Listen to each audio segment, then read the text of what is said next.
بسم الله الرحمن الرحيم الحمد لله رب العالمين له النعمة وله الفضل وله الثناء الحسن وصلوات الله البر الرحيم والملائكة المقربين على سيدنا محمد أشرف المرسلين وحبيب رب العالمين وعلى جميع النبيين اللهم علمنا ما جهلنا وذكرنا ما نسينا وانفعنا بما علمتنا وزدنا علما وإنا نعوذ بك من حال أهل النار رب اشرح لي صدري ويسر لي أمري واحلل عقدة من لساني يفقه قولي آمين أما بعد الله تبارك وتعالى dit dans le Coran honoré وتعاونوا على البر والتقوى ولا تعاونوا على الإثم والعدوان, c'est-à-dire entraidez-vous pour les œuvres de bien et l'obéissance à Allah, et ne vous entraidez pas pour le péché et la désobéissance à Allah. Donc on fait bonne attention lillahi ta'ala dans le fait de s'entraider pour la piété. C'est qui peut me donner la définition de la piété? C'est quoi la piété en islam? At-taqwa. Voilà, taqwa en arabe ça veut dire la crainte. Et ce qui est visé ici c'est la crainte de sorte que tu crains Allah, de sorte que tu accomplis ce qui t'a ordonné et t'évites ce qui t'a interdit. D'accord?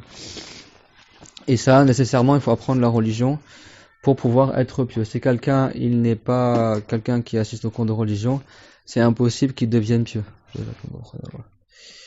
Et la religion, elle s'apprend par le fait de venir au cours de religion. Et c'est comme ça que vous acquérerez, Inch'Allah, la bonne compréhension de la science de la religion. Je pense que chacun parmi vous, il a remarqué que quand l'enseignant, il explique, quel que soit l'enseignant qui a appris, Annie, par exemple ceux qui viennent au cours juste avant moi, par exemple, ils voient que quand tu prends cours avec un enseignant, ça n'a rien à voir avec le simple fait de lire dans un livre. Le livre va pas t'expliquer son contenu. Et le prophète, alayhi salam, il a reçu un livre. C'est quoi le livre qu'il a reçu? Le Coran. Est-ce qu'il a dit aux gens, lisez le Coran, débrouillez-vous? Non, le prophète l'a passé des années à expliquer le Coran, ayah par ayah.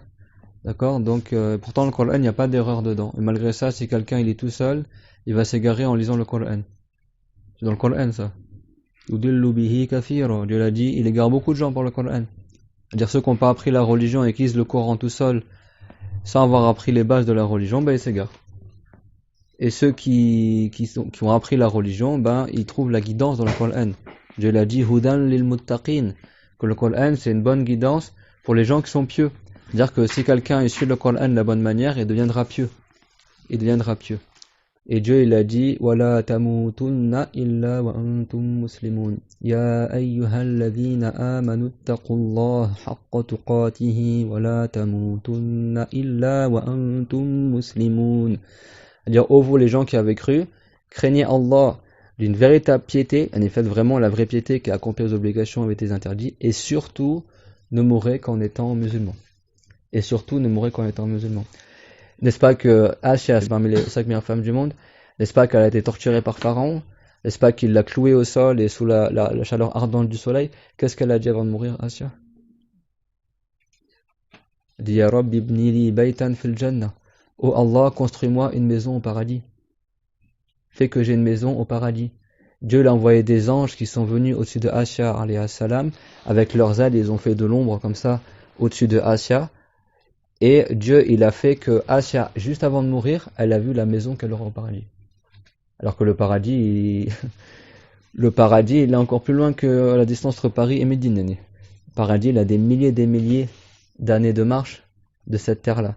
Mais Dieu, il a raccourci l'espace, il l'a rendu comme transparent, et juste avant de mourir, de ses propres yeux, elle a vu la récompense qu'elle aura au paradis. Elle a vu son propre palais au paradis. Imagine comment elle a dû mourir le cœur apaisé, alors qu'elle est en train d'être châtiée par Pharaon. Mais Dieu l'a honorée juste avant qu'elle meure.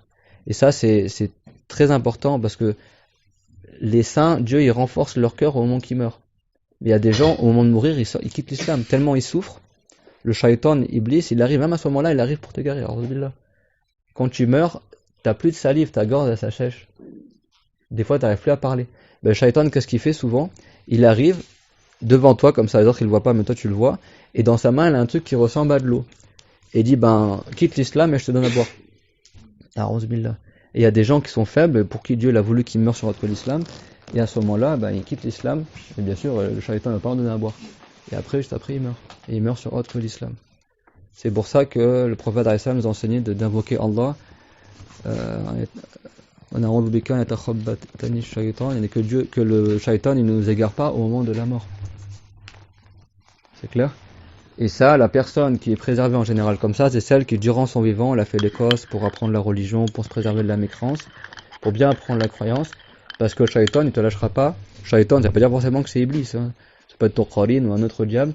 Jusqu'à ta mort, il te lâchera pas pour que tu meurs sur autre que l'islam. C'est pour ça que Dieu l'a dit quoi? Soyez véritablement pieux, et surtout ne mourrez qu'en étant musulmans. Cette ayah s'adresse à qui?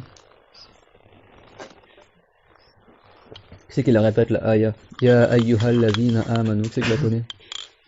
Qui c'est qui la connaît, l'ayah? Avec moi, qui c'est qui la connaît? Le sens en français alors. La ayah qu'on vient de citer. Oh vous les gens qui avez cru, soyez vraiment pieux, et surtout ne mourrez qu'en étant musulmans. Ya ayyuhal ladhina amanu. Alexandra, ça s'adresse à qui? Oh vous les gens qui avez cru, ça s'adresse à qui? Croyants ou non croyants? Les croyants, c'est qui les croyants? C'est les musulmans. Dieu il a dit aux musulmans, surtout ne mourrez qu'en étant musulmans. Ça veut dire quoi? Ça veut dire, écoutez bien, ouvrez bien grand vos oreilles. C'est-à-dire que si quelqu'un est les musulmans aujourd'hui, il n'a pas forcément la garantie de mourir musulman. Et ça, beaucoup de gens, ils le savent pas. Et c'est très très grave. C'est pas parce que tu es né musulman, tu es d'origine musulmane, que quoi que tu fasses dans ta vie, tu vas mourir musulman. Non, sinon Dieu l'aurait pas dit, ô vous les croyants, ne mourrez qu'en étant musulmans. Parce que c'est possible que, en tant que croyant aujourd'hui, tu quittes l'islam plus tard et que tu meurs sur autre que l'islam. C'est qu'il y a même des gens qui écrivaient le Coran à l'époque du prophète. T'as 3 parmi les gens qui écrivaient la révélation, qui étaient parmi les gens qui vivaient dans les compagnons du prophète, mais qui n'étaient pas des compagnons. Il y a 3 parmi eux, ils ont quitté l'islam, alors que c'était parmi ceux qui écrivaient la révélation. Il y en a, ils sont retournés en islam avant de mourir, il y en a, ils sont pas retournés en islam, il y en a, ils sont morts sur la mécrance. C'est pas parce que tu t'appelles Mohammed, ou Khadija, ou Aïcha, ou que tu es d'origine sénégalaise, ou malienne, ou mauritanien, ou arabe, ou palestinien ou indonésien ou machin ou turc que forcément tu as la garantie de mourir musulman. L'islam c'est une croyance dans le cœur, c'est pas ta lignée familiale. Donc c'est pour ça que si Dieu il a dit wala tamutunna illa wa antum muslimun, je donne le sens en français de dire et surtout ne mourrez qu'en étant musulman. Dieu nous a fortement ordonné de ne mourir qu'en étant musulman. Et pourtant cet ordre-là, c'est pas pour les mouchriquines, les non-croyants, gare à vous de mourir sur le col d'islam. Non, cet ordre-là, il est pour qui? Pour les musulmans. Alors, c'est déjà il est pour les musulmans, plus forte raison pour les non-musulmans. Mais bon, soyez pieux et surtout ne mourrez qu'en étant musulmans. Et vous avez vu, Dieu l'a pas dit juste faites l'image de la piété. Il a dit taqullah haqqa tuqati. Soyez pieux d'une véritable piété. C'est pas juste tu fais l'image, et Allah, je porte le voile, je pousser la barbe pour un homme, je mets le khamis, ça y est, je suis pieux. Non. Où je donne mon avis sur les rêves, Dieu l'a dit wattaqullaha wa yu'allimukumullah. Craignez Allah, soyez pieux envers Allah et après Dieu vous enseignera. C'est-à-dire que tant que t'es pas pieux, tu n'auras jamais la science infuse. La science infuse, c'est pas que l'interprétation des rêves. Hein.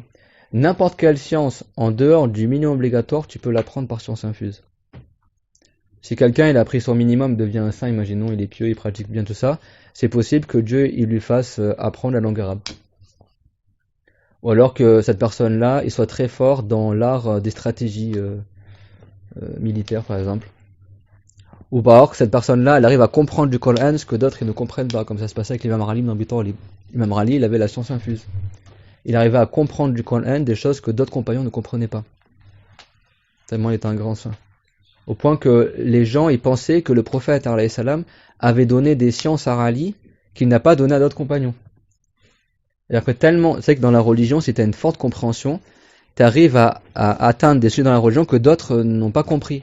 Donc ils s'imaginent que tu as plus de science qu'eux, en réalité non, c'est juste que tu as plus de compréhension. Mais ça c'est pour les gens qui ont appris, c'est pas pour les gens qui n'ont pas appris. D'accord? L'imam Ali ibn Abi Talib, il a dit moi le prophète, les gens ils disent de moi que ils pensent que j'ai eu des sciences que le prophète n'a donné qu'à moi. Et il a dit non. Il a dit moi j'ai eu comme les autres. Il a dit mais il avait une épée et dans son fourreau il avait une feuille, parce que l'imam Ali c'était parmi les rares compagnons qui écrivaient. Et il a sorti une feuille dedans, il a dit juste quelques hadiths que j'ai notés. C'est juste ça que j'ai eu que d'autres n'ont pas eu. Mais en fait, tellement il était vertueux qu'il arrivait à comprendre du Coran des choses que même Abu Bakr al-Omar ne comprenait pas du Coran.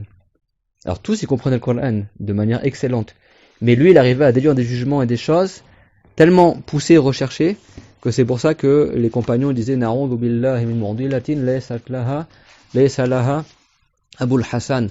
Romain les disait, on demande à Dieu qu'il nous préserve d'une question religieuse difficile et que Abul Hassan n'est pas là avec nous pour y répondre.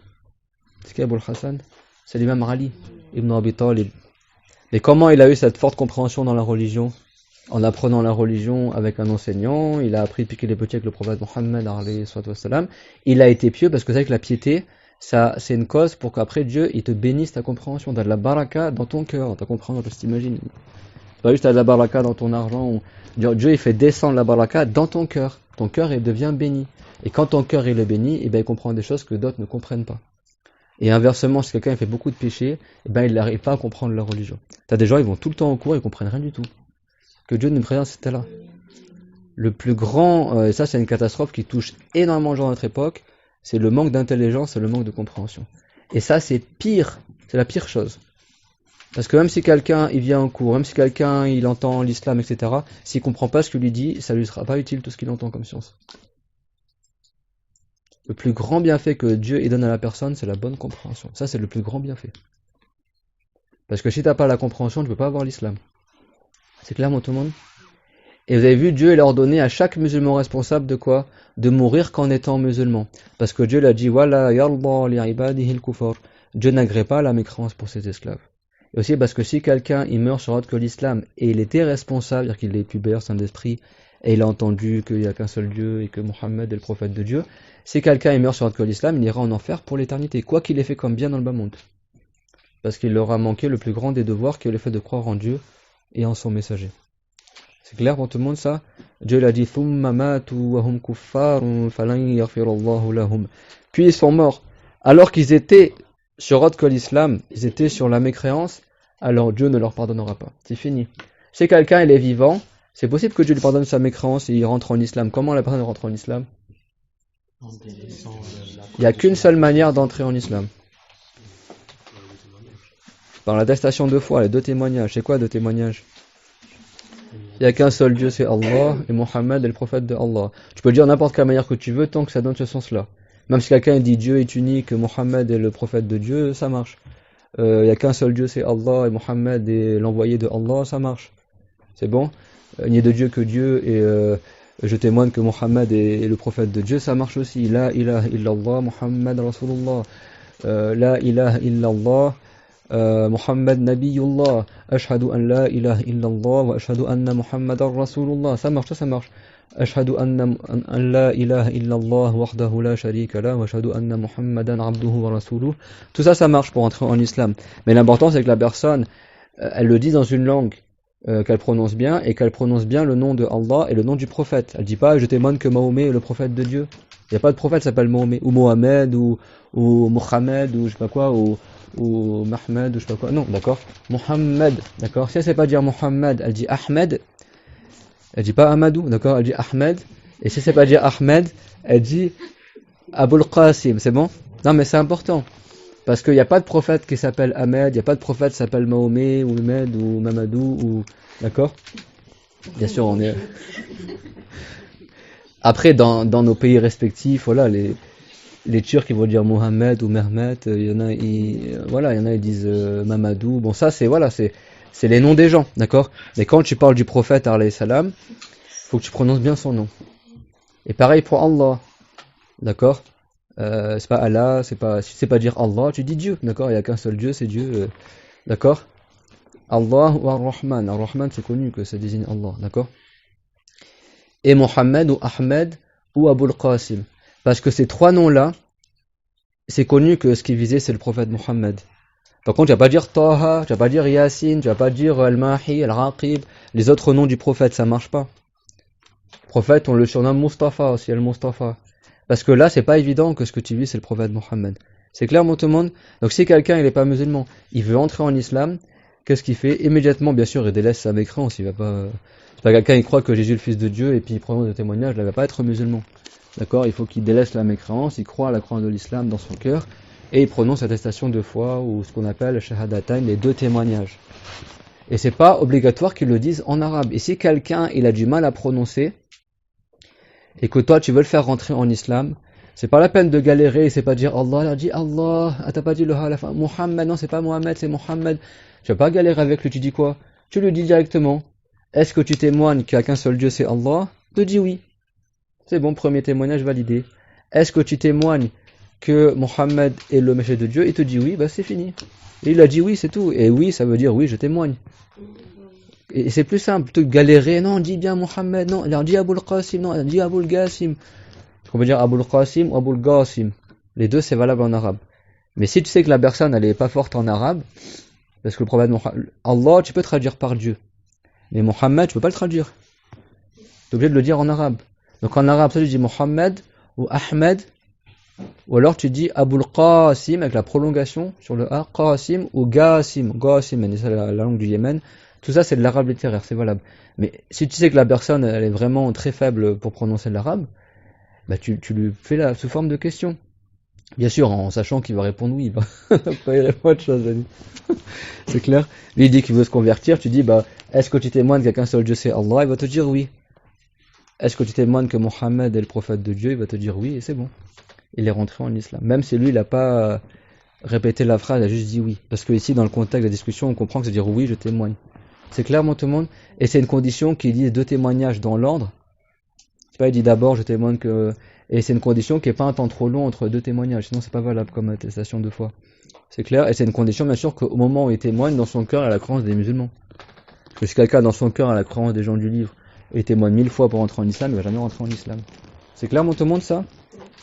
Donc ça, c'est valable pour celui qui n'est pas musulman d'origine et qui veut entrer en islam. C'est valable aussi pour celui qui était musulman, qui a quitté l'islam a'oudhu billah, et il veut redevenir musulman. Qu'est-ce qu'il dit de l'attestation de foi? Donc aujourd'hui, on va voir un chapitre extrêmement important, qui est extrêmement facile aussi, et que beaucoup de gens ignorent malheureusement, et que même dans les pays musulmans, ils enseignent même presque plus aux gens a'oudhu billah, soi-disant de ne pas faire de problème, machin. C'est le chapitre qu'on appelle l'apostasie. Sachez que l'apostasie, ça existe chez les musulmans, ça existe chez les juifs, ça existe chez les chrétiens, et ça existe dans toutes les religions. L'apostasie, c'est le fait de sortir de la religion dans laquelle tu es. C'est clair? Même les chrétiens, ils apprennent c'est quoi l'apostasie. Donc nous les musulmans, on est plus en droit d'apprendre c'est quoi l'apostasie. C'est clair, tout le monde? Parce que si quelqu'un est l'apostasie du christianisme pour devenir musulman, il sera gagnant dans le delà. C'est clair? Nous les musulmans, on croit en l'islam et on apostasie de toute autre religion que l'islam. C'est-à-dire que nous, on ne suit pas, vous avez compris ou pas? Comme on dit en arabe, on croit en Dieu et on fait du kufar envers le shaitan. C'est-à-dire que nous, on ne croit pas au shaitan. Dans le sens qu'on ne croit pas que c'est Dieu. D'accord? On sait que le shaitan existe, mais on ne va pas adorer le shaitan. C'est clair, tout le monde? Donc nous, on apprend l'apostasie. C'est quoi l'apostasie en islam? Ce qu'ils appellent les chrétiens l'excommunication, c'est quand quelqu'un il est plus musulman. Et quand il est plus musulman, c'est pas juste une histoire de culture ou une histoire que il peut plus aller à la mosquée, c'est fini. Non, ça veut dire que s'il meurt dans cet état-là, il ira en enfer pour l'éternité. C'est clair, tout le monde, ça? Si quelqu'un il meurt sur l'alcool l'islam, c'est fini pour lui. Il ira en enfer pour l'éternité. Et quoi qu'il ait fait comme bien, ça ne sera d'aucune utilité dans l'au-delà. C'est clair, tout le monde, ça? La semaine dernière, on a terminé le deuxième témoignage. Aujourd'hui, on commence un nouveau chapitre. Ce qu'on appelle en arabe ar-ridda. Et ar-ridda, en arabe, c'est-à-dire le fait de revenir sur autre chose. De revenir, d'accord? Et donc, ce qui est visé ici en arabe pour ce chapitre-là, c'est le fait que quelqu'un quitte l'islam. C'est clair? Alors, chapitre-là, Inch'Allah, on va le faire très simple, très rapidement, et on va pas détailler du tout, d'accord? Le but, c'est vraiment que, voilà, on est nouveau, débutant, on voit de manière simple, et c'est très très logique. Et je vous dis juste une chose, c'est que le chapitre de l'apostasie, ça demande juste de l'intelligence de la part du musulman. Et est-ce que le chapitre de l'apostasie, c'est un devoir de l'apprendre juste sur les enseignants? Non. Est-ce que dans le Coran, Dieu il a ordonné juste aux chouyours de se préserver de la mécréance? Non, il a dit Ya ayyuhalladhina amanu. Oh vous les gens qui avaient cru. C'est qui les gens qui ont cru? N'importe quel musulman est musulmane. C'est clair, tout le monde? Est-ce que il y a que les chouyours qui doivent se préserver des péchés? Les enseignants, les marabouts, de ça? Non, n'importe quel musulman responsable, il doit se préserver des péchés. Ben c'est pareil la mécréance. Toi, moi, vous, nous, etc. N'importe quel musulman qui est responsable, que ce soit une fille ou un garçon, qu'il soit blanc ou noir, qu'il soit arabophone, pas arabophone, n'importe quel musulman qui est pubère, saint d'esprit, c'est un devoir sur lui qui se préserve de la mécréance. C'est clair, tout le monde? Et Dieu dans le Coran, il a dit وَمَا جَعَلَ عَلَيْكُمْ فِي الدِّينِ مِنْ حَرَجٍ. Et Dieu n'a pas fait qu'il y a des choses impraticables dans la religion. La religion, elle est facile pour tout le monde. C'est clair, tout le monde? Ça veut dire que chaque musulman, saint d'esprit, il est capable d'apprendre l'apostasie et de se préserver son islam. Parce que le devoir de se préserver de la mécréance, c'est pas juste sur les enseignants. C'est sur n'importe quel musulman et musulmane. C'est-à-dire que n'importe quel musulman et musulmane responsable doit apprendre c'est quoi les règles d'apostasie et doit être capable, indépendamment de n'importe quel enseignant, tout seul comme ça dans le désert, il doit être capable de préserver, de protéger son islam. Tout comme il doit être capable tout seul de se préserver des péchés de la langue, de se préserver des péchés des yeux, de savoir bien vendre, de savoir acheter, de savoir bien prier et faire le wudu. Quand tu dois faire la prière, tu vas pas demander toutes les 5 minutes à ton père ou à ta mère qu'est-ce qu'est la prière. Tout seul, tu es capable de prier tout seul. Et ben l'apostasie c'est pareil. Chaque musulman doit être capable de se préserver de la mécréance. Et doit être capable tout seul de discerner qu'est-ce qui est de la mécréance et qu'est-ce qui n'est pas de la mécréance. C'est clair pour l'introduction? Parce que malheureusement, je ne vais pas dire que c'est une majorité, mais énormément de frères et sœurs, dès qu'ils sont confrontés à un cas de mécréance, ils ne veulent pas réfléchir, pas apprendre les règles, pas appliquer les règles, ils envoient directement la question à leur enseignant. Ça veut dire que toi, tu n'as pas appris ton minimum obligatoire. Parce que l'apostasie, c'est chaque musulman, indépendamment de Zayd ou Amr, qui doit être capable de se protéger de la mécréance et de savoir qu'est-ce qui est de la mécréance et qu'est-ce qui n'est pas de la mécréance. Si tu n'es pas capable de discerner c'est quoi la mécréance, c'est pas la mécréance, c'est-à-dire que tu n'as pas appris la religion. Tu es dans le grand péché de ne pas avoir appris ton minimum. Parce que c'est pas le rôle des enseignants de te dire ça c'est de la mécréance, ça c'est pas de la mécréance, c'est toi qui dois savoir. L'ordre de se protéger de la mécréance, il n'est pas que sur les enseignants, il est sur n'importe quel musulman et musulmane responsable. C'est clair tout le monde? Donc ce cours-là, on va tout simplement, sans entrer dans des détails ou des choses futiles, tout simplement apprendre les règles, comment je sais que ça c'est de la mécréance, ça c'est pas de la mécréance, c'est tout. Et vous allez voir, c'est extrêmement simple. Mais le problème c'est quoi? C'est que ça demande que le musulman, il réfléchisse, c'est tout. Que quand tu es confronté à un cas, eh ben je regarde, c'est quoi les règles de mécréance? Ok, donc ce cas c'est ça, les règles, ça, comment on reconnaît la mécréance, c'est telle règle, A plus B, machin, etc. Ça rentre dedans, non ça rentre pas dedans, donc c'est pas de la mécréance, ça rentre dedans, c'est de la mécréance, c'est bon. C'est-à-dire que c'est toi-même tout seul, tu dois analyser la situation et voir est-ce que ça rentre dans un des cas des règles que tu as appris. C'est clair tout le monde? Et sachez une chose, apprendre le chapitre de l'apostasie, ce n'est pas apprendre les exemples d'apostasie.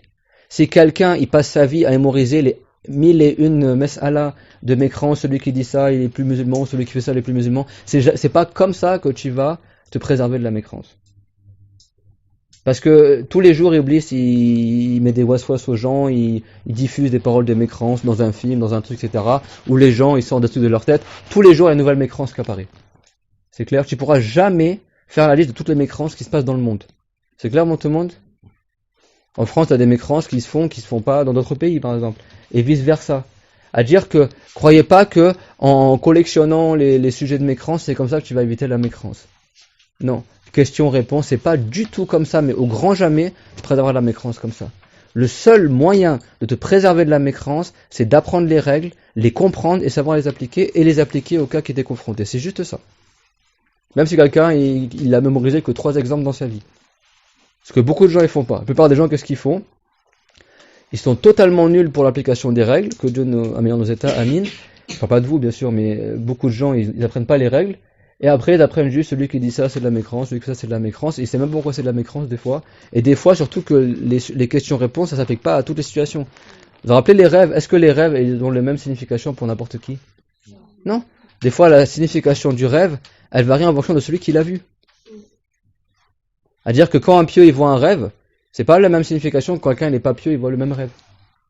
Des fois, pour une personne, ce rêve-là veut dire un truc, pour une autre personne, il veut dire autre chose. C'est clair? Le parallèle est un peu costaud, mais c'est pour vous dire que même les questions d'apostasie, des fois pour une personne ça va être une réponse, et pour une autre personne ça va être une autre réponse. Pourtant c'est le même cas. Et parce que lui il avait appris alors qu'il n'avait pas appris, il y a des cas, etc. Ou parce que lui il comprenait ce qu'il disait alors qu'il ne comprenait pas ce qu'il disait par exemple. Donc tu peux pas baser ta protection de la mécréance, contre la mécréance, par le simple fait que oui, une fois la question a été posée, le cher il a répondu ça, non. Parce que le cher est posé au cas par cas. Et peut-être ton cas, il ne correspond pas à 100% au même cas de la personne qui avait posé la question au cher. Donc le seul moyen de s'en sortir, c'est d'apprendre les règles d'apostasie et de les appliquer. Et vous allez voir, c'est que de la logique et c'est super facile. Mais comme l'enjeu est de taille, bien sûr, si quelqu'un, quitte l'islam, il risque l'enfer pour l'éternité. Donc il y a beaucoup de gens, c'est la panique totale, son cerveau il se bloque, il ne peut plus réfléchir, des waswas dans tous les sens, le shaitan en plus il sait que la personne n'a pas appris la religion, donc du coup il met encore plus de waswas, la personne elle est perdue, elle témoigne dans tous les sens, c'est pas ce qu'elle fait, et là c'est la catastrophe, c'est surtout ce qu'il ne faut pas faire, d'accord? On apprend la religion, Et si jamais quelqu'un il est confronté à quelque chose qui est grave, il se pose tranquillement, il réfléchit, alors attends, là quand j'ai dit ça, est-ce que j'avais ça en tête, nanana, etc. Comme on va le voir, Inch'Allah. Faut surtout pas paniquer et pas se laisser en proie au shaitan. Mais si quelqu'un n'apprend pas la religion, bah, qu'il se blâme que lui-même. Celui qui apprend pas la religion. Et des gens, ils disent, moi, j'ai pas envie de me prendre la tête avec ce chapitre-là, dès qu'il y a un cours sur l'apostasie, j'assiste pas. Comme ça, j'ai pas de was-was. Bah, c'est comme si quelqu'un il dit, moi, j'ai pas envie de me prendre la tête avec l'accident de la route, donc dès qu'il y a un cours sur le code de la route, j'y vais pas. Comme ça, au moins, mon esprit il est tranquille. Bah non, c'est pas comme ça que tu vas pas avoir d'accident. C'est clair, mon tout le monde. Le shaitan, des fois, il met des waswas à la personne pour pas qu'il apprenne la religion. D'accord? Et quand tu as appris, tu vois que le chapitre de l'apostasie, c'est un des chapitres les plus faciles dans la religion. Quand tu fais la prière, t'apprends pas qu'est-ce qui annule la prière? S'il se passe un truc dans ta prière, est-ce que tu as commencé à paniquer, plein de waswas, ça, machin, tu refais ta prière 10 fois? Celui qui a pas appris la prière, oui, il va faire ça. Mais si quelqu'un il a appris, tranquillou. J'ai éternué, j'ai appris que ça, même s'il y a un son qui est sorti, comme c'était involontaire de ma part, ça annule pas la prière et tu conduis ta prière normale. Ben, l'apostasie c'est pareil, tout comme il y a des choses qui annulent la prière, il y a des choses qui annulent l'islam. T'apprends c'est quoi et après t'appliques les règles. Et tu les évites bien sûr. C'est clair mon tout le monde, il n'y a pas de raison de rentrer dans des sujets comme ça, des waswas, tout ça. Mais, je vous dis une chose, dès le début maintenant, c'est que si quelqu'un il veut pas réfléchir dans sa religion, il veut pas être logique, il veut pas être rationnel, c'est impossible qu'il se présente à la mécréance. Pour être pieux, il faut être intelligent. La piété, et ça c'est pour l'apostasie et autre que l'apostasie. Si quelqu'un il veut éviter les péchés de la langue, éviter le péché des yeux, il veut, c'est obligé qu'il soit fait preuve de jugeote. Et ça, malheureusement, de plus en plus, les gens, que ce soit chez les musulmans et non musulmans, sont de plus en plus idiots les gens. Donc il y a des trucs à la base qui sont super simples et ça devient compliqué pour les gens alors qu'à la base c'est super simple. Et dans l'au-delà, tu ne seras pas excusé. Fais attention à ça. On a tous une raison, on a tous une intelligence. Tu n'as pas le droit de dire, bah moi, je vais pas en utiliser mon intelligence, je vais tout envoyer à l'enseignant. Lui, soi-disant, il sait mieux que moi, il va régler le truc à ma place. Non. Parce que ce sera pas ton enseignant qui sera jugé à ta place, dans l'au-delà, ce sera toi. La taziru, la tazira, waziratun wizra ukhra.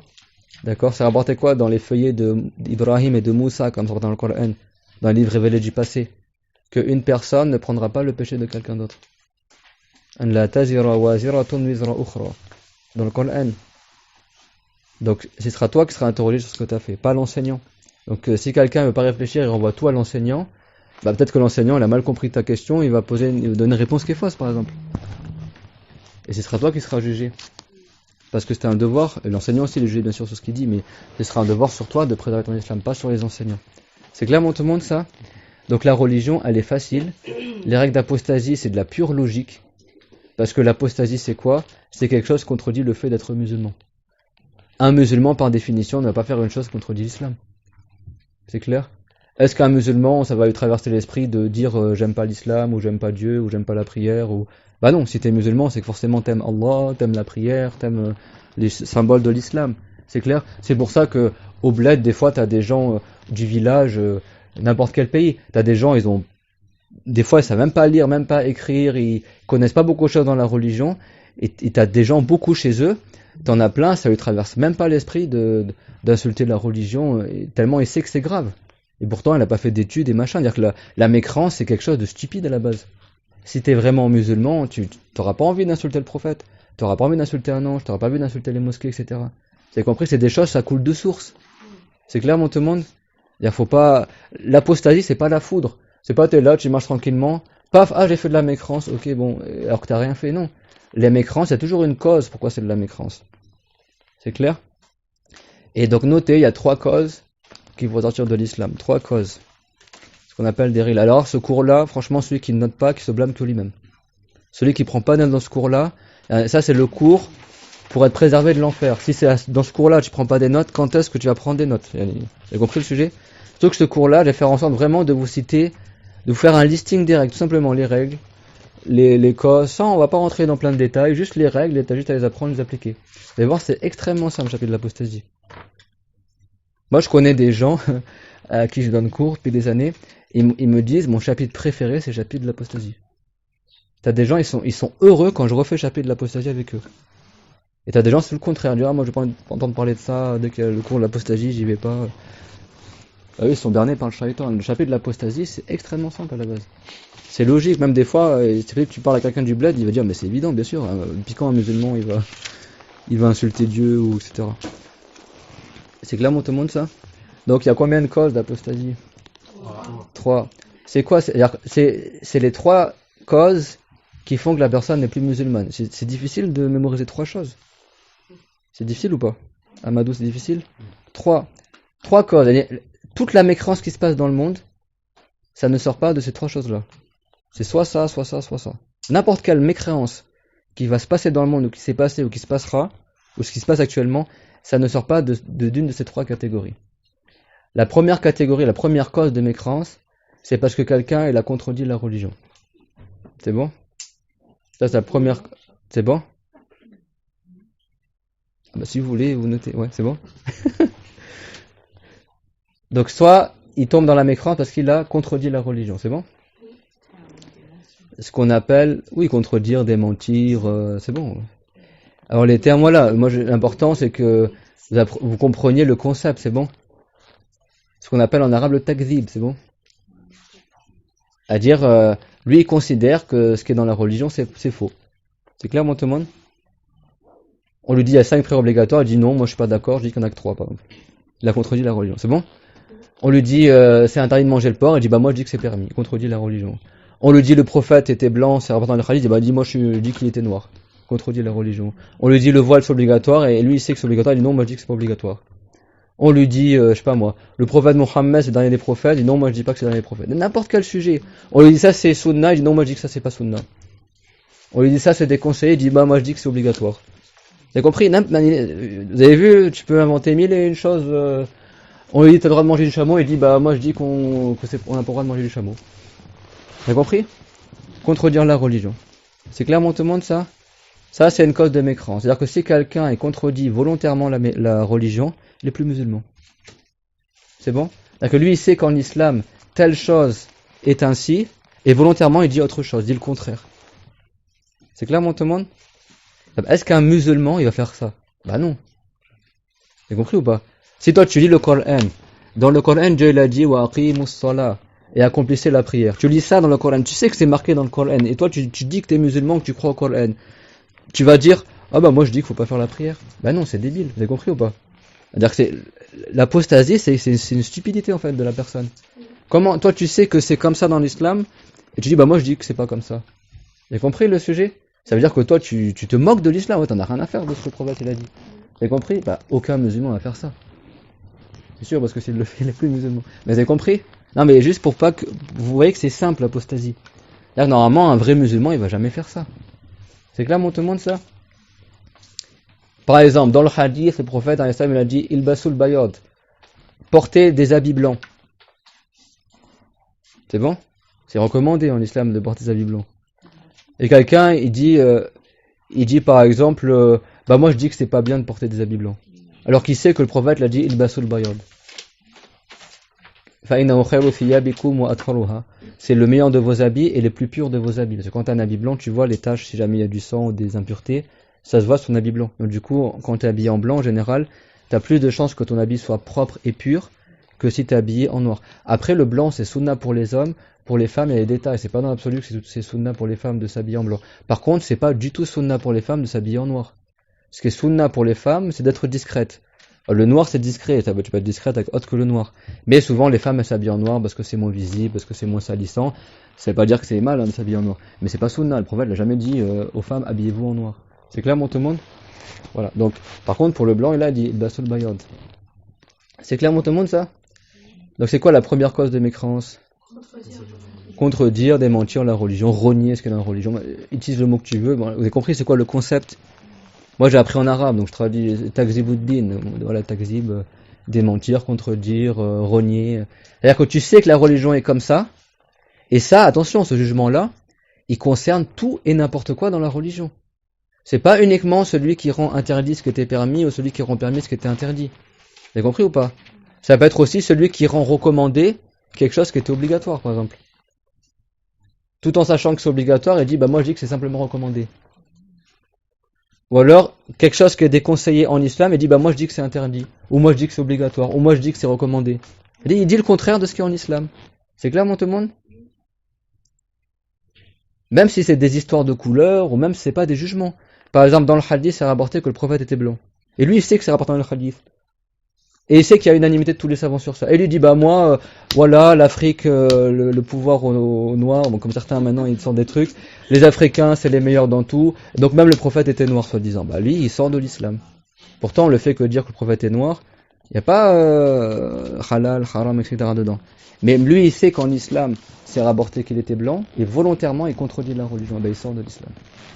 C'est clair, mon tout le monde? Vous avez vu, on pourrait passer toute l'après-midi à citer des sujets, ou à inventer des sujets, on n'en finirait pas. C'est clair, mon tout le monde?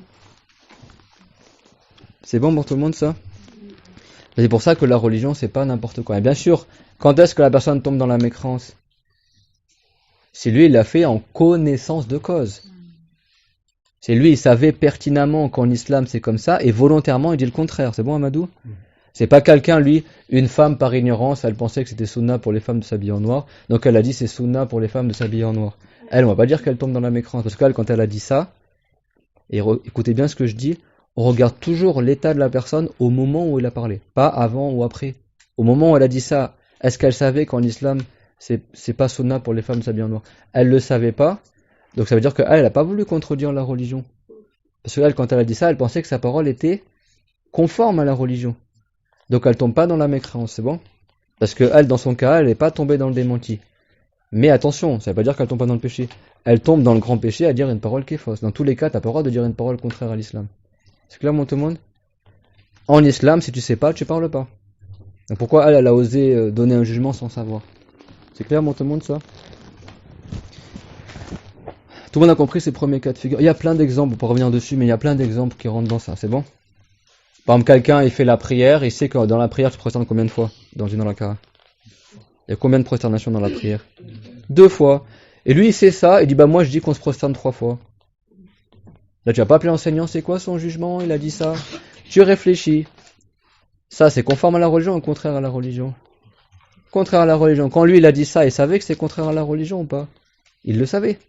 Il sait très bien qu'il y a 2 prosternations et il dit qu'il y en a 3. Bah, il tombe dans le démenti de la religion, donc il est plus musulman. C'est clair, mon tout le monde? Et attention, attention. Avant de passer à l'autre cause de mécrance, en islam, on ne regarde, si quelqu'un fait de la mécrance, on ne regarde jamais, à la base, est-ce que lui, il voulait quitter l'islam ou pas. Ça rentre pas du tout en considération. C'est bon? Si quelqu'un, il boit de l'alcool, n'est-ce pas qu'il tombe dans le péché? Lui, il boit de l'alcool, mais il veut pas tomber dans le péché. Est-ce que ça va sauver du péché? Bah non, t'as bu de l'alcool, donc t'as le jugement de celui qui a bu de l'alcool. Bah c'est pareil pour la mécrance. Quelqu'un, il a fait de la mécrance, mais il voulait pas faire de la mécrance. Mais tu l'as fait de la mécrance. Donc qu'il le veuille ou non, il est mécrant, c'est tout. C'est bon? Ici, on dit pas, on regarde son intention, s'il voulait rester sur l'islam, il reste musulman. Non, non. D'accord? Même si quelqu'un, lui, il croit dur comme fer qu'il est musulman, et pour rigoler, il a dit une mécrance, sa mécrance, elle compte. Le jeu et la rigolade, ce n'est en aucun cas une excuse.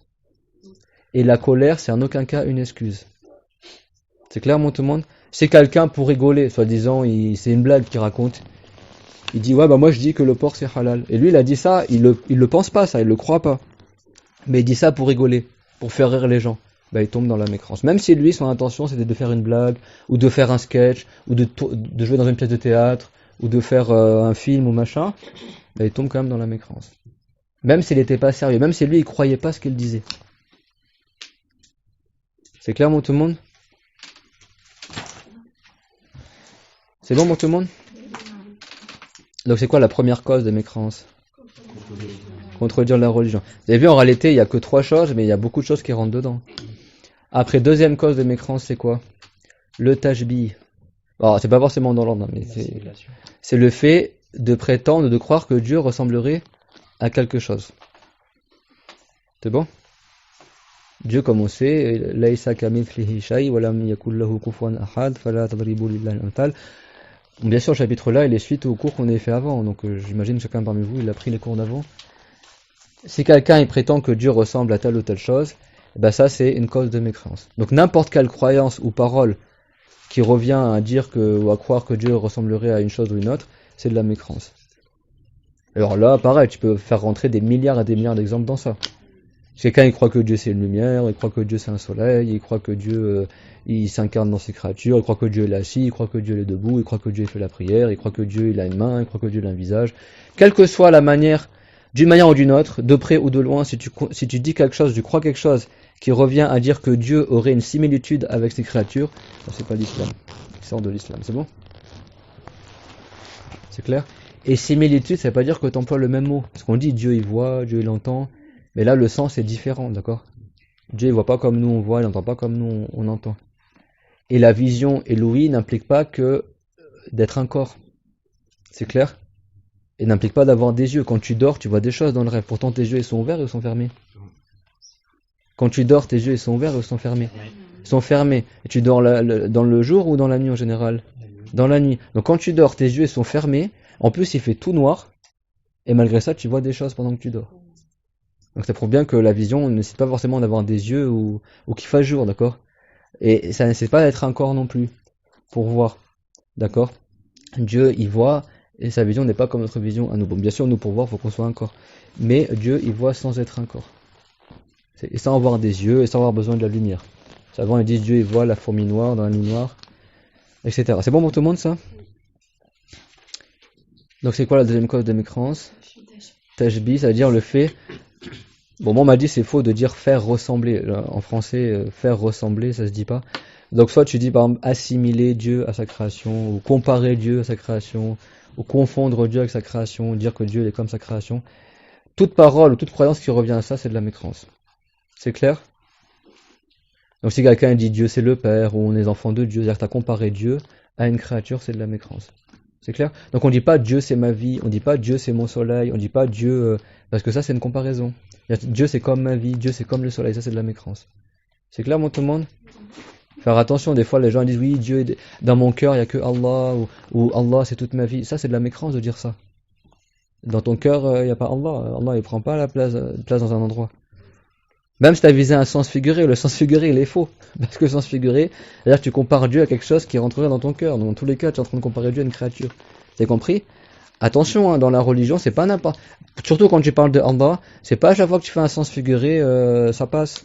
Les chrétiens, quand ils disent qu'ils sont les fils de Dieu, ils visent pas réellement qu'ils sont les enfants de Dieu. Ils disent au sens figuré. Ils disent non, mais nous, on dit pas que Jésus c'est le fils de Dieu dans le sens que Dieu il a accouché de Jésus. Non, on dit soi-disant que Dieu il aime Jésus. Tout comme le Père... il aime son fils, donc par métaphore, on dit Jésus est le fils de Dieu. Oui, donc ça veut dire que tu compares Dieu à un père, et que tout comme le père aime son enfant, tu dis Dieu, il aime son fils.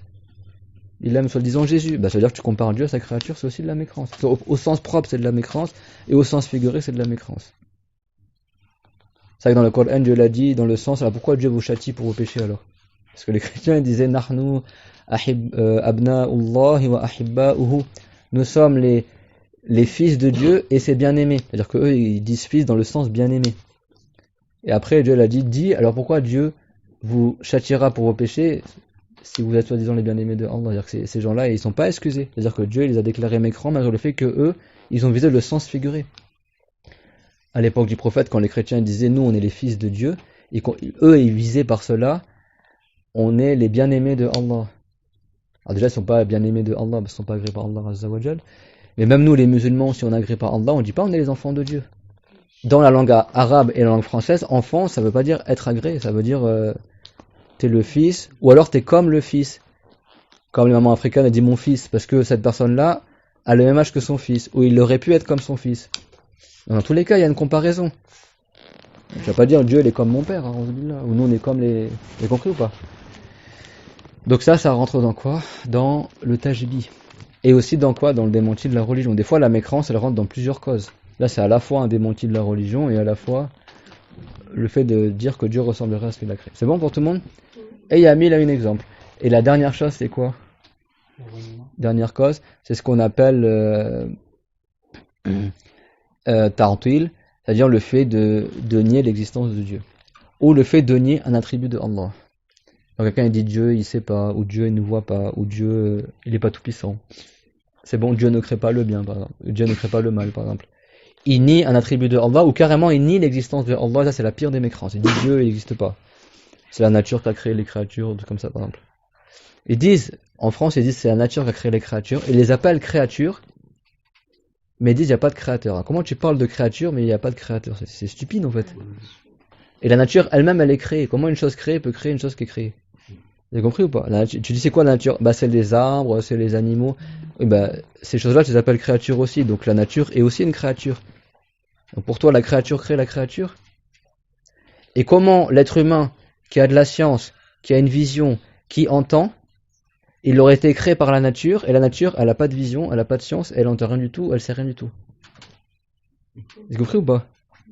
Comment la nature, qui a ni de science, ni de volonté, ni de puissance, ni de vision, ni d'ouïe, aurait-elle créé l'être humain qui a une volonté, une puissance, une ouïe, une science? C'est absurde. Tu vas dire que c'est les arbres et les nuages qui t'ont créé, les cailloux.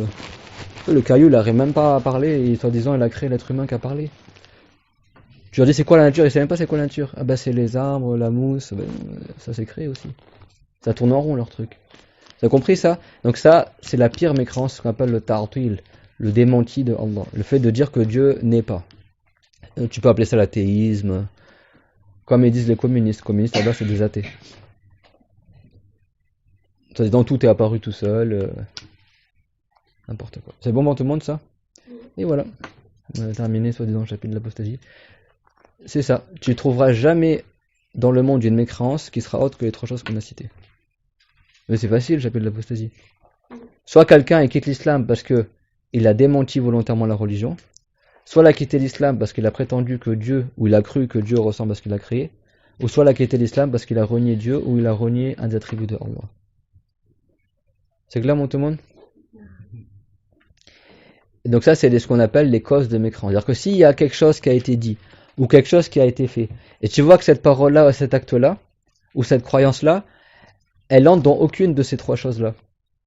Est-ce que c'est de la mécréance? Si ça rentre ni dans le démenti, ni dans l'assimilation, et ni dans l'athéisme.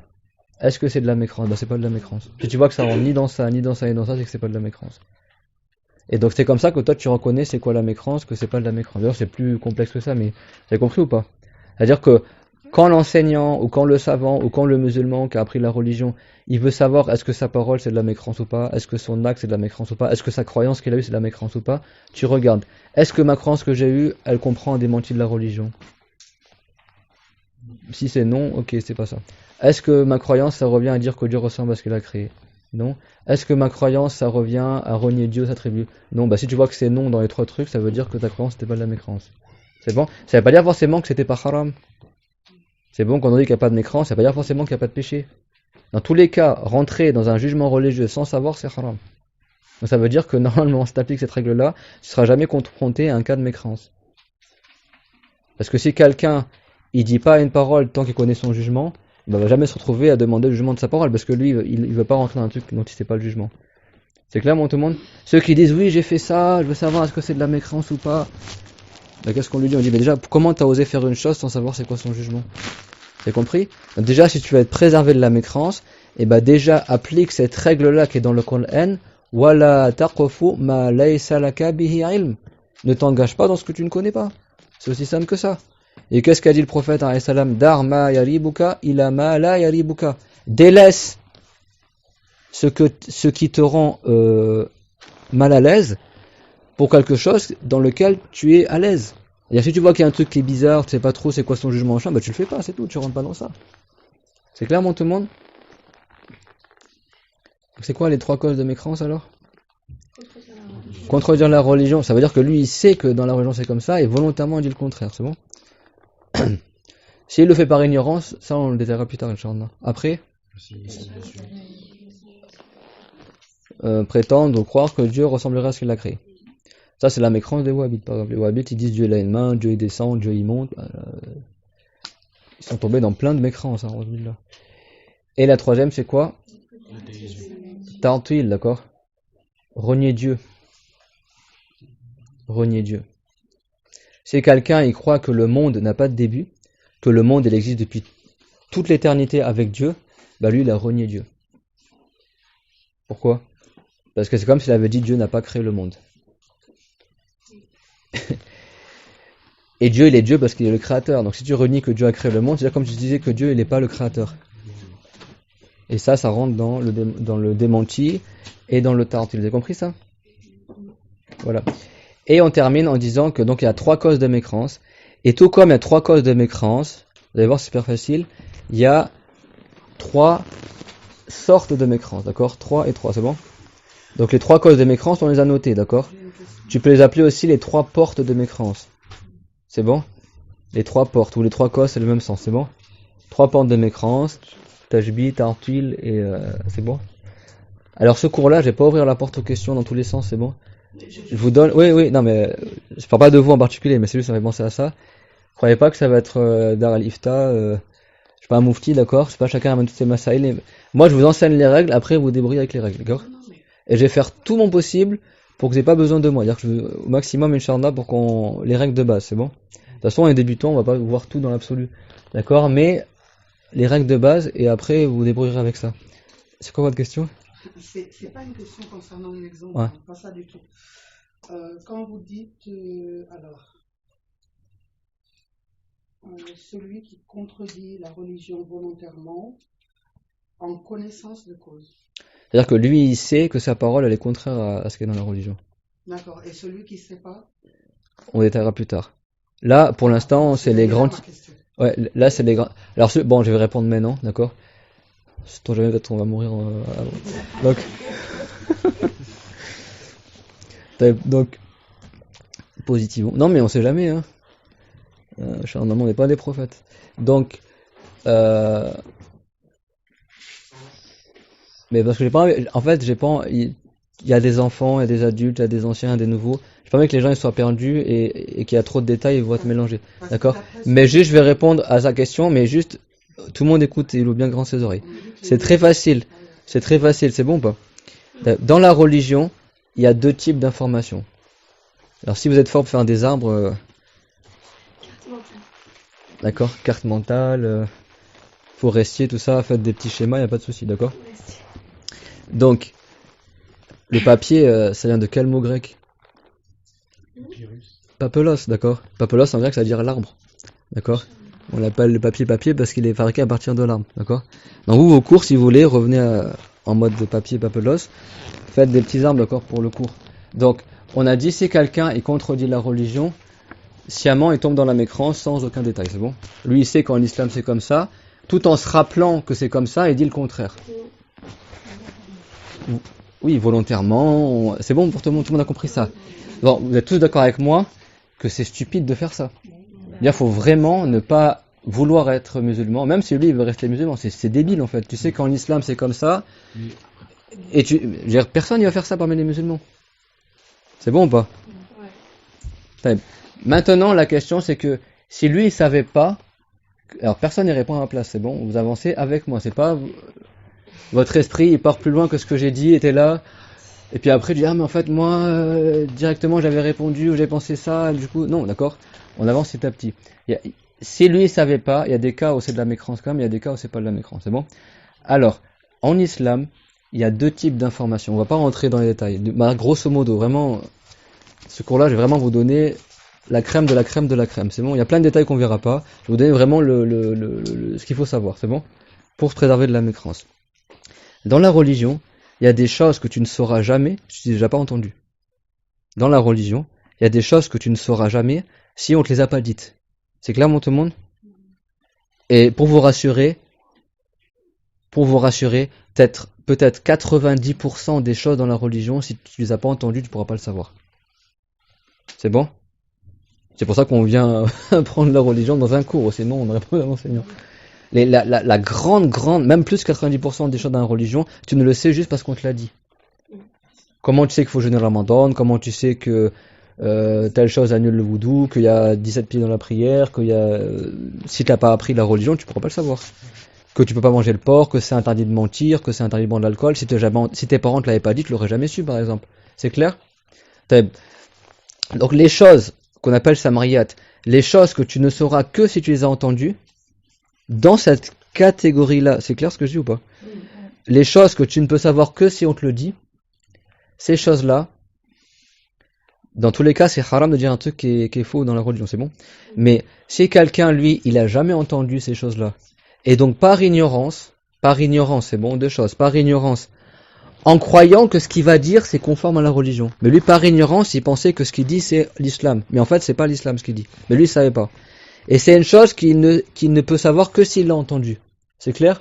Lui, par exemple, il a entendu de la voisine un truc qui était faux. Il a pensé que c'était l'islam. C'est bon?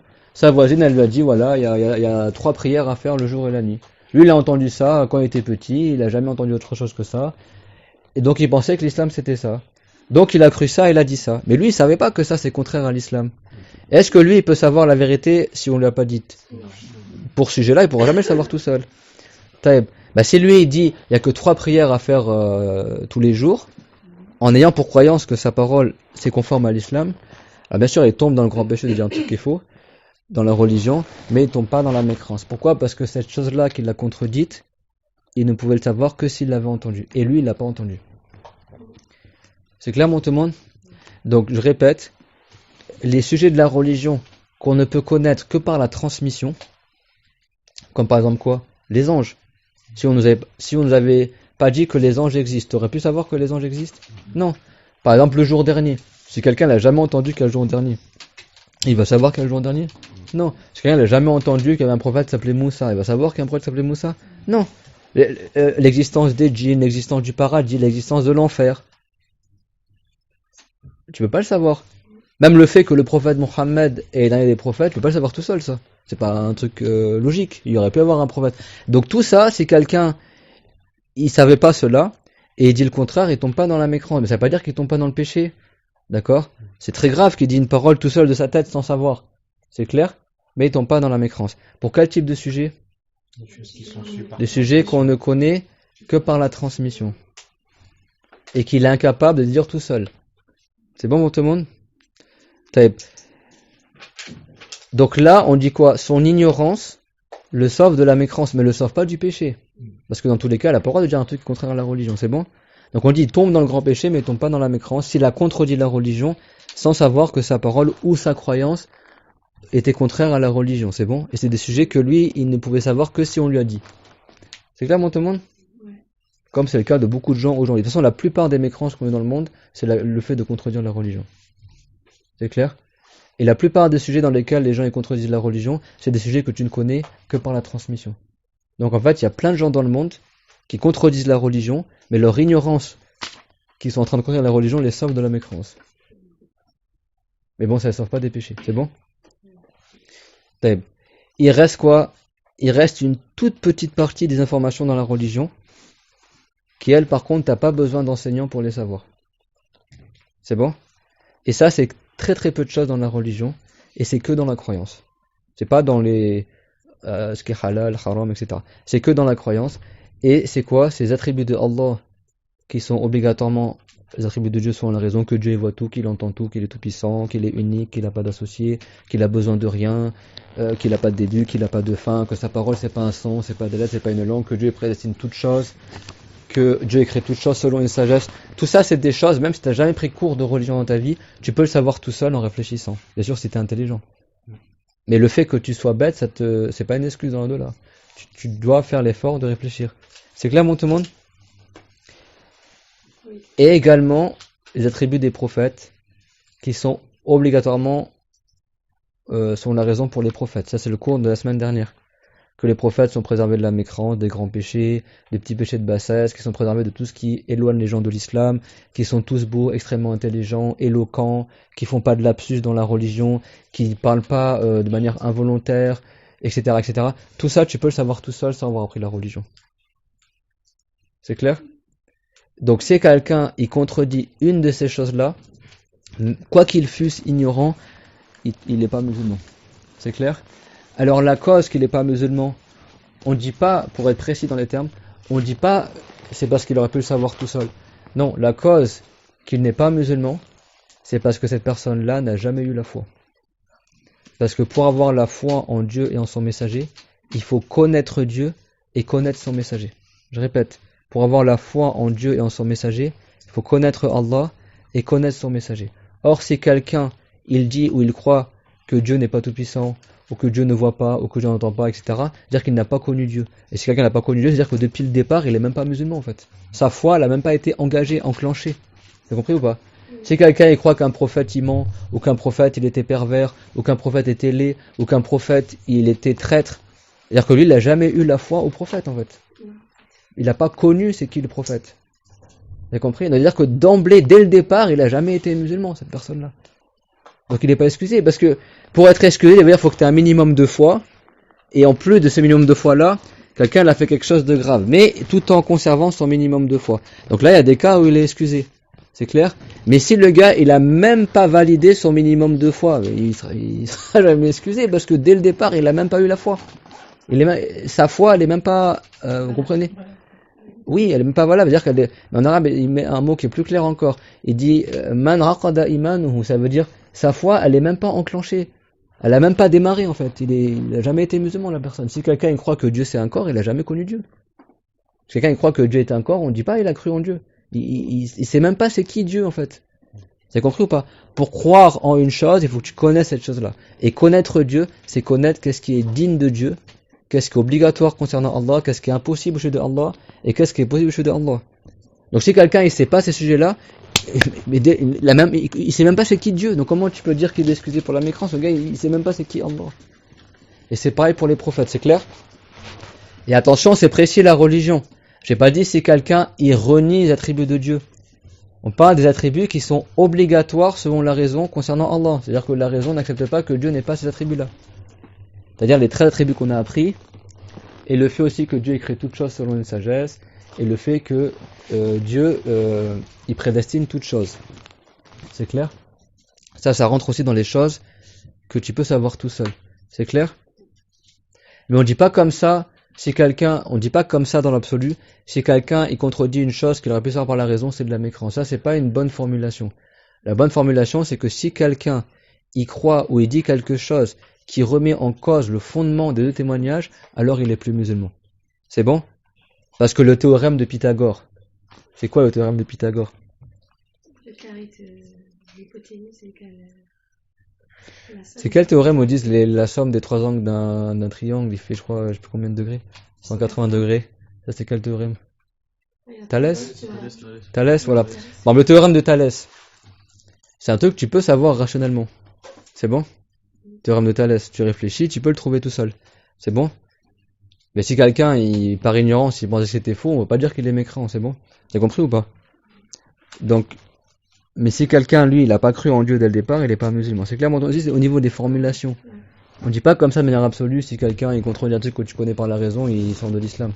Ça dépend si tu parles d'un sujet religieux ou pas. Si c'est un sujet mathématique, il y a des choses que tu peux connaître selon la raison, mais c'est pas évident pour tout le monde. C'est clairement tout le monde? C'est clairement tout le monde?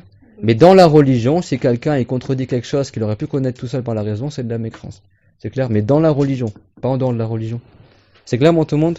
Donc on va pas rentrer dans cette formulation-là. Le mieux c'est de dire si quelqu'un il fait quelque chose, ou il croit quelque chose, ou il dit quelque chose qui revient à contredire un des fondements des deux témoignages, il n'est pas musulman. Et les fondements ici, ça veut dire les attributs de Allah qui sont obligatoirement siens selon la raison, et les attributs des prophètes qui sont obligatoirement siens selon la raison. C'est clair, tout le monde? Ça veut dire quoi? Que les prophètes sont beaux, intelligents, etc. Ce qu'on a cité le cours dernier, c'est bon? Parce que les prophètes ont des attributs que tu ne peux pas connaître par la raison. Que le prophète Mohammed il s'est marié avec 11 femmes, tu ne peux pas le savoir par la raison. Que le prophète Mohammed avait les cheveux longs, tu ne peux pas le savoir par la raison. Que le prophète était blanc de peau, tu ne peux pas le savoir par la raison. Donc ces sujets-là, c'est des attributs des prophètes, mais si quelqu'un le contredit par ignorance, il ne sort pas de l'islam. C'est clair pour tout le monde ça? On parle des attributs que tu sais par la raison. Par exemple, qu'il est extrêmement intelligent, qu'il est extrêmement beau, qu'il est éloquent, qu'il ne trahit pas. C'est clair pour tout le monde, c'est ça qu'on parle. Soyez précis, on n'a pas dit si quelqu'un il nie un attribut des prophètes, il est mécréant. Non, on n'a pas dit ça. On dit si quelqu'un il nie un attribut qui est obligatoire pour les prophètes selon la raison. C'est clair, tout le monde? T'as des prophètes qui étaient blancs et des prophètes qui avaient une couleur plus foncée de peau. Bah si tu sais pas, tu le sais pas. Si quelqu'un n'a jamais entendu que Moussa il était pas blanc mais qu'il était un peu basané, et lui par ignorance il dit bah moi Moussa il est blanc. Ou alors il y en a ils vont dire Moussa il était noir parce qu'il était égyptien par exemple. Moussa c'est un hébreu, c'est pas un égyptien. Il était pas noir comme les pharaons, etc. C'est bon. Mais si quelqu'un par ignorance il disait Moussa était noir, on va pas dire il tombe dans la mécrance. Parce qu'il a renié un attribut de Moussa, parce que Moussa n'était pas noir, il était basané. Même si dans les hadiths c'est rapporté que Moussa était aswad. Quand le prophète dit aswad, ça veut dire que Moussa était noir, ça veut dire qu'il avait une couleur plus foncée. Moussa, c'est pas un Africain hein, de base, c'est un Hébreu. Il descend du prophète Youssouf, alayhi salam. Mais c'est vrai qu'il est plus foncé de peau que le prophète Mohammed, alayhi salatu wassalam. Ibrahim, il a la même couleur de peau que le prophète Mohammed, alayhi salatu wassalam. Pourtant, Ibrahim, c'est le grand-père de Moussa aussi. Mais vous avez compris ou pas? Mais ça, c'est des attributs qu'on peut pas connaître par la raison. Donc si quelqu'un il contredit ça, il sort pas de l'islam, sauf si lui il savait que ça rapportait et malgré ça il dit le contraire. Si quelqu'un par ignorance il pensait que le prophète était noir, on va pas le déclarer mécrant. C'est clair mon tout le monde? Sauf si lui il savait que dans les hadiths c'est rapporté qu'il est blanc et malgré ça il dit qu'il est noir. Vous avez compris ou pas? J'ai répondu à votre question, c'est bon? C'est pour ça que je vous ai dit, si quelqu'un il savait pas, par ignorance, là on regarde. Si la chose qu'il a démentie, il aurait pu le savoir tout seul en réfléchissant, même si ça demande un effort. Hein. C'est-à-dire, il dit, ah mais lui il est pas très intelligent, il n'a pas d'excuse, il a une raison, il aurait dû savoir que sa parole s'amène à ça. C'est clair mon tout le monde? Ici on ne verra pas est-ce que la personne est intelligente ou pas. Si rationnellement il aurait pu le savoir, il n'est pas excusé. C'est bon? Mais malgré ça, c'est pas comme ça qu'on rédige, d'accord? On va dire, si sa croyance ou sa parole mène à abolir un des fondements de témoignage, alors il est plus musulman. C'est-à-dire, en gros, si la parole qu'il a dite, ou la croyance qu'il a eue, ça revient au fait que lui, il ne connaît pas Dieu, ou il ne connaît pas le prophète Mohammed, dans le sens qu'il ne connaît pas qu'est-ce qui est digne de Allah ou qu'est-ce qui est digne du prophète, c'est-à-dire qu'il ne connaît pas c'est quoi un prophète et c'est qui Allah, ben lui, il n'est pas musulman. Il n'y a aucune excuse. Même s'il s'est converti il y a une seconde. Si quelqu'un, il connaît pas c'est qui Allah, il connaît pas c'est qui le prophète Mohammed, dans le sens il sait pas qu'est-ce qui est digne de Allah ou digne du prophète, qu'est-ce qui est impossible au sujet de Allah, au sujet du prophète, il n'est pas musulman, point final, c'est tout. Il a jamais eu la foi. Sa foi, elle s'est même pas enclenchée dans son cœur. Parce que pour avoir la foi, il faut connaître l'être que tu adores et le prophète en qui ta foi. C'est clairement tout le monde. Si quelqu'un il croyait que le prophète Mohammed il vole, parce qu'il a mal compris une histoire par exemple, ou un hadith, il n'a pas connu le prophète. Donc s'il n'a pas connu le prophète, on ne peut pas dire qu'il croit au prophète. Donc il n'est pas musulman, point, il n'a jamais été musulman la personne. Tout le monde a compris ça? Mais si quelqu'un il pensait que le prophète Mohammed il était marocain, parce qu'il est ignorant, il entend parler, voilà c'est un français converti, en France les arabes, soi-disant les maghrébins ils appellent les arabes alors que c'est pas des arabes, c'est des africains, il dit les arabes, donc lui par ignorance il a dit voilà le prophète c'était un arabe, lui il a pensé directement maghrébin. Donc par ignorance, il a pensé que le prophète c'était quelqu'un du Maghreb. Là, on va pas dire ah bah toi t'as pas connu le prophète, t'es mécrant. Non, parce que ça remet pas en cause la base de témoignage. Si c'était possible que le prophète soit maghrébin, il n'y a aucun problème qu'il soit maghrébin, tant que tu crois qu'il était extrêmement beau, extrêmement intelligent, etc. C'est clair, mon tout le monde?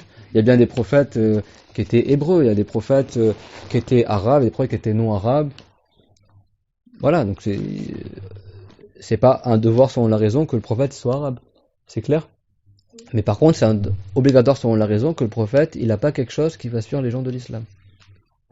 Vous avez compris la différence? Il y a des attributs que si tu les sais pas, ça va pas remettre en cause la base de témoignage. Et il y a des choses, si tu les sais pas, ça remet en cause la base de témoignage. Si quelqu'un il a cru que le prophète s'est jamais marié, ça remet pas en cause la base des deux témoignages, c'est bon? Parce que le fait de pas se marier, c'est pas un défaut qui est contraire, c'est pas un défaut déjà, et c'est pas contraire à la mission de prophète. N'est-ce pas que Yahya il s'est jamais marié? N'est-ce pas que Rissa il s'est pas encore marié? Il va se marier à Rissa quand il va descendre sur terre. Mais le mariage ou le non-mariage, c'est pas quelque chose qui est obligatoire pour un prophète. C'est clair, mon tout le monde? Si quelqu'un ne savait pas que le prophète il a vécu 63 ans, ça va pas nuire dans sa croyance. Si quelqu'un ne savait pas que le prophète Nour il a vécu presque 1000 ans, ça va pas le nuire dans sa croyance. C'est bon? C'est pas des choses qui viennent contredire la base de l'islam. Par contre, si quelqu'un il croit qu'un prophète buvait de l'alcool, lui il a pas connu c'est quoi un prophète. C'est clair? Vous avez compris ça? Si quelqu'un n'a jamais entendu que dans le Coran il y a le mot wajh attribué à Allah, qu'il y a le mot istawa attribué à Allah, qu'il y a le mot yad attribué à Allah, il n'a jamais entendu ça. Et par ignorance il dit Dieu n'a pas de wajh, Dieu n'a pas de yad.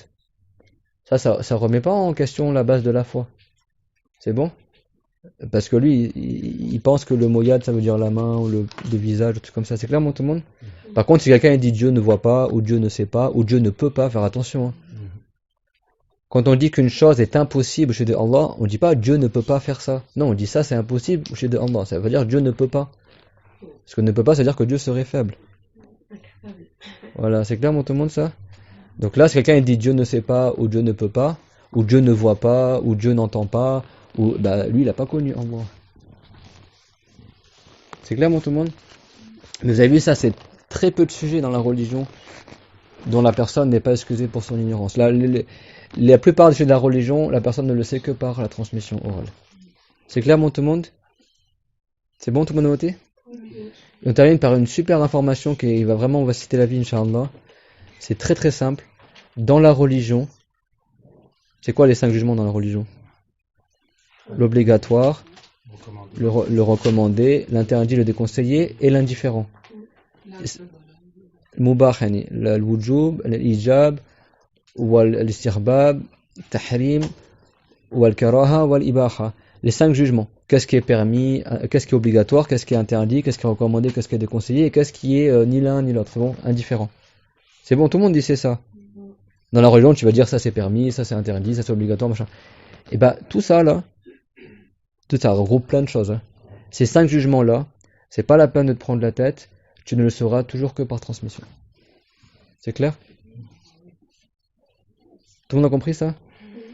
À dire que, bah après bien sûr, tu peux déduire des choses par analogie, mais à la base qu'une chose elle est permise, interdite, recommandée, déconseillée, c'est uniquement que par la transmission que tu le sais.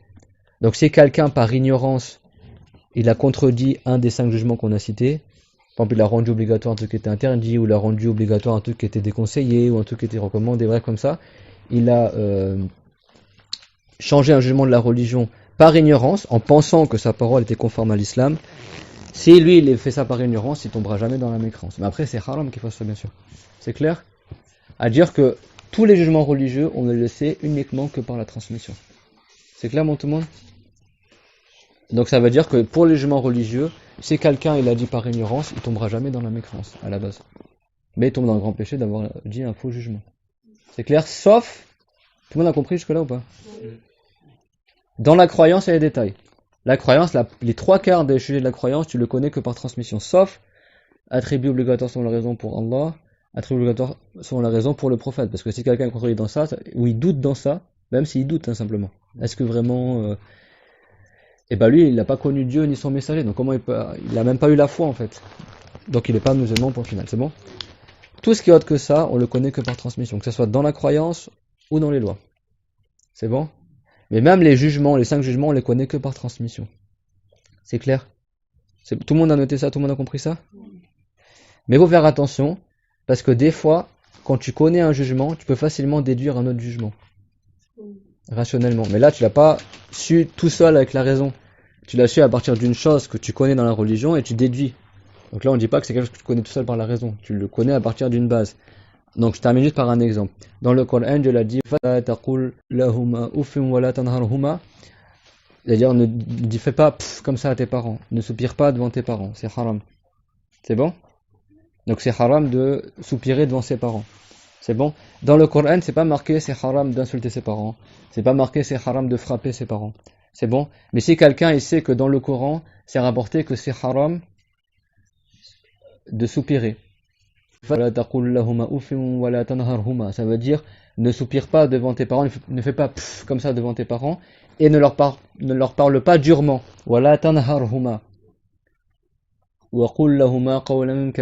Et dis-leur des belles paroles. C'est bon? Là c'est dans le Coran. Il n'a pas dit ne frappe pas tes parents. Allah. Mais si toi tu sais que tu n'as pas le droit de parler durement à tes parents et de soupirer, bah a fortiori c'est par déduction logique accessible à n'importe qui. Tu sais qu'à plus forte raison, c'est haram de les frapper. Donc là, on va pas dire, donc si quelqu'un dit c'est permis de frapper ses parents, on va pas dire, ah bah lui il savait pas, non, parce qu'il savait que c'est interdit de mal parler à ses parents, donc tout seul il peut savoir qu'à plus forte raison, c'est haram de les frapper. Là, il n'est pas excusé, vous avez compris? C'est-à-dire quand c'est des sujets comme ça que tu peux facilement déduire, également il n'est pas excusé, c'est clair? Mais est-ce que ça, il l'a déduit tout seul comme ça à partir de rien? Non, il l'a déduit à partir d'un texte qu'il savait déjà dans la religion. C'est clair? Donc il l'a pas su uniquement par la raison. Ça ne contredit pas ce qu'on a dit tout à l'heure. Il l'a su parce qu'il y avait un texte qu'il connaissait, et à partir de ce texte-là, il a pu déduire ce jugement-là. Donc comme c'était un truc qui était facilement déductible, il n'est pas excusé à l'avoir contredit. C'est clair, tout le monde, ça? Et voilà. C'est bon, tout le monde? Voilà, c'est globalement tout le chapitre de l'apostasie. Il n'y a pas une mécréance dans le monde qui est autre que ce qu'on a cité. Donc qu'est-ce qu'on retient pour la semaine prochaine? On va faire le cours en 2 cours, Inch'Allah. Qu'est-ce qu'on retient? Il y a 3 causes de mécréance, ou 3 pentes de mécréance. C'est soit quelqu'un il quitte l'islam parce que il a contredit sciemment la religion, soit il a dit que Dieu ressemble, il a fait quelque chose qui revient à dire que Dieu ressemble à ses créatures, ou soit il a renié Dieu, ou il a nié un des attributs de Allah. Et après, il y a 3 sortes de mécréance. Soit la personne, elle a apostasié par une parole qu'elle a dite, soit elle a apostasié par un acte qu'elle a fait, ou soit elle a apostasié par une croyance qu'elle a eue. C'est ça, il n'y a pas autre que ça. Soit il a dit une parole d'apostasie, soit il a fait un acte d'apostasie, soit il a cru une apostasie. Alors en français, c'est pour vous dire que les chrétiens ils sont au courant de ce sujet-là, c'est que en français tu as un mot pour chaque catégorie. En français, la parole de mécréance entre guillemets, parce que mécréance c'est dire mauvaise croyance à la base. La parole d'apostasie, on l'appelle le blasphème. L'acte d'apostasie, on appelle ça le sacrilège. Et la croyance d'apostasie, on appelle ça l'hérésie. Les mots existent en France, et pour dire que même les chrétiens, ils connaissent cela. Si quelqu'un il fait un acte d'apostasie, on appelle ça un sacrilège. Par exemple, il marche sur le Coran, a'ouz billah, ça c'est un sacrilège. C'est bon? Donc toute croyance, tout acte ou toute parole qui montre une moquerie de l'islam, ou un rabaissement de Allah, ou de ses anges, ou des livres révélés, ou de n'importe quel prophète, n'importe quel ange, même l'ange de la mort, même un prophète qui n'était pas envoyé à nous, ou tout ce qui symbolise l'islam, tout ce qui symbolise l'islam, les mosquées, les habits sunna, la barbe, tout ce que lui il sait que c'est représentatif de l'islam, l'appel à la prière, la zakat, le fait d'égorger le mouton le jour de l'Aïd, lui il sait que ça symbolise l'islam et malgré ça il se moque de ça, il n'est pas musulman. C'est bon? Et ça, tout ça c'est dans le Coran, c'est dans le hadith, c'est clair? Donc ça c'est la règle qui régit tout le chapitre de l'apostasie de manière générale. Toute parole ou toute croyance ou tout acte qui revient à se moquer de Allah, ou des anges de Allah, ou des prophètes de Allah, ou des livres révélés, ou des jugements révélés, des lois islamiques, même si c'est les communautés antérieures, ou tout ce qui symbolise l'islam, comme les mosquées, comme la sunna, comme l'appel à la prière, comme les cours de religion, etc., etc., c'est de la mécréance. Parce que ça montre que tu n'es pas musulman. Même si la personne ne voulait pas quitter l'islam. Même si la personne n'était pas satisfaite de la mécréance. Même si la personne a fait ça en rigolant. C'est pas une excuse. C'est clair, mon tout le monde? Que Dieu nous en préserve. Donc si quelqu'un il a fait une de ces choses-là, bien sûr, il doit retourner immédiatement en islam en délaissant la cause de sa mécréance et en prononçant immédiatement l'attestation de foi. Et si quelqu'un il doute est-ce qu'il a fait une de ces choses-là, il prononce immédiatement aussi l'attestation de foi pour enlever ce doute. D'accord? Donc on termine le cours par la meilleure des paroles, l'attestation de foi. On dit tous ensemble, il n'y a qu'un seul Dieu, c'est Allah. Et Mohammed est le messager de Allah. وآخر دعوانا الحمد لله رب العالمين وصلى الله على محمد وعلى آله وصحبه وسلم ربنا آتنا في الدنيا حسنة وفي الآخرة حسنة وقنا عذاب النار ربنا لا تزغ قلوبنا بعد إذ هديتنا وهب لنا من لدنك رحمة إنك أنت الوهاب. Donc juste ce cours-là, vraiment, je veux que tout le monde soit sérieux. La semaine prochaine, tout le monde a assimilé c'est quoi les 3 causes de mécréance, c'est quoi les 3 sortes de mécréance, c'est quoi les cas où l'ignorance de la personne elle n'est pas excusée. C'est bon? Si tout le monde a assimilé ça la semaine prochaine, je vous dicterai une liste de règles, à savoir dans le chapitre de l'apostasie, et après, Inch'Allah, on aura terminé. Des règles en plus de ce qu'on a vu aujourd'hui. C'est bon, là on a vu juste les grandes catégories, les grands trucs à respecter. Si tout le monde a assimilé ça la semaine prochaine, vous interrogerez. Après, je vous citerai plein de règles à savoir, et après, normalement, tu seras opérationnel. C'est bon? Barakallahu fikum.